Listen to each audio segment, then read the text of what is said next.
Hello friends, welcome to super Seliya. Friends, super સેલિયાથી હું દીપા. ચલો મારી સાથે મારા કિચનમાં આજે ગુજરાતીઓનો ફેવરેટ છુંદો કેવી રીતે ઇન્સ્ટન્ટ બને અને સરળ રીતે ટેસ્ટી જોઈ લઈએ. અહીંયા મેં 500 ગ્રામ જેટલી લીધી છે તોતાપુરી કેરી.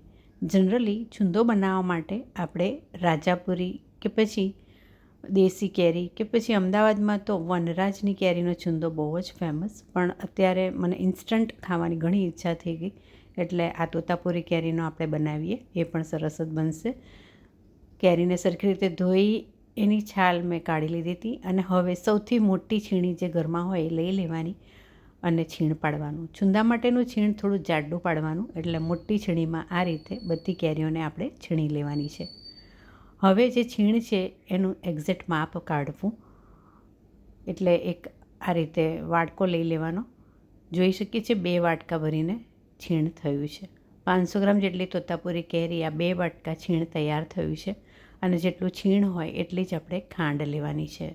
અહીંયા આપણે તોતાપુરી કેરી લીધી છે એટલે એ થોડી ઓછી ખાટી હોય છે, એટલે ખાંડ મેં ભારોભાર કે પછી એનાથી સાધારણ ઓછી નાખશો તો પણ ચાલી જશે.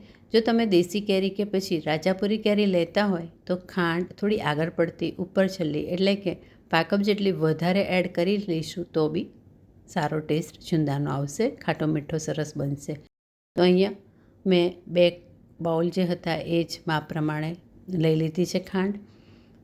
અડધી ચમચી જેટલી હળદર, ઓપ્શનલ છે, ના નાખવી હોય તો પણ ચાલે. અને મીઠું અહીંયા 1.5 ટીસ્પૂન કે પછી 1 મોટી ટેબલ સ્પૂન ભરીને એડ કરી અને બધું હલાવી અને મિક્સ કરવાનું છે. અહીંયા ખાંડ, મીઠું અને કેરીનો રસ જે હોય એના લીધે પાણી છૂટશે. એકદમ સરસ લિક્વિડ આવો છુંદો તમારો થશે. હવે આપણે અહીંયા ઇન્સ્ટન્ટ બનાવવાના છે, એટલે આ કઢાઈ જે છે એને ગેસ ઉપર આપણે રાખી દઈશું. ખાંડની વાત કરું તો મેં હંમેશા ઉનાળામાં મારી બધી જ રેસીપીમાં હું આ મિશ્રીનો ઉપયોગ કરું છું. આ મિશ્રી શરદ પૂનમમાં હું લગભગ 1 થી 2 કિલો જેટલી મિશ્રી ટેરેસ ઉપર મલમલનું કપડું ઢાંકીને મૂકી રાખું છું. ચંદ્રમાની છાયામાં આ સરસ મિશ્રી શીતળતા આપે અને મોટાભાગની મારી ઉનાળામાં જે બી રેસીપી હોય એમાં હું ખાંડ વાપરતી હોય તો આ મિશ્રીનો જ ઉપયોગ થતો હોય છે. કઢાઈને આપણે ગેસ ઉપર મૂકી દીધી છે. હવે એકદમ મીડિયમ ફ્લેમ રાખવાની છે. ગેસ એકદમ મીડિયમ સ્લો રાખીને જ આ છુંદો હવે હલાવતા જવાનું છે. ફાસ્ટ ગેસ રાખશો તો ચાસણી થોડી વધારે પડતી થઈ જશે તો બી છુંદોમાં ક્રિસ્ટલ જેવું બની જશે ઠંડો પડતાની સાથે.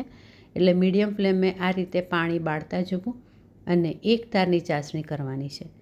એકદમ મીડિયમ સ્લો ફ્લેમ રાખી અને ધીરજથી કામ કરવું. જોઈ શકો છો પાણીનો ભાગ બળી રહ્યો છે અને થોડુંક 2 આંગળી વચ્ચે આપણે લિક્વિડ જે છે એ લઈ અને જોવાનું. એક તાર જેવું બને એટલે ગેસ બંધ કરી દેવાનો. આ જે પરપોટા બનતા હોય છે એ બધા ઓછા થઈ જાય અને એક તાર જેવી ચાસણી આપણને આ રીતે જોવા મળે એટલે ગેસ આપણે બંધ કરી દેવાનો.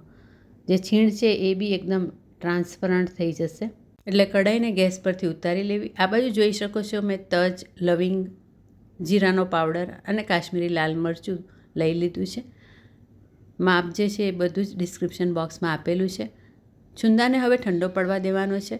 ચાસણી જો વધારે થઈ ગઈ હોય તો એના ક્રિસ્ટલ થઈ જશે, એટલે કે ખાંડના ક્રિસ્ટલ બનશે અને એકદમ જાડો ગઢ્ઢો છુંદો લઠ્ઠા જેવો થઈ જશે. આવું થાય તો બી આપણે ચિંતા નહીં કરવાની. ફરીથી આપણે કઢાઈ છે એને ગેસ પર મૂકવાની અને પાકપ જેટલું ગરમ પાણી એડ કરી અને 1 મિનિટ માટે થવા દેવાનું. છુંદો પાછો આવો નોર્મલ સરસ લિક્વિડ થઈ જશે.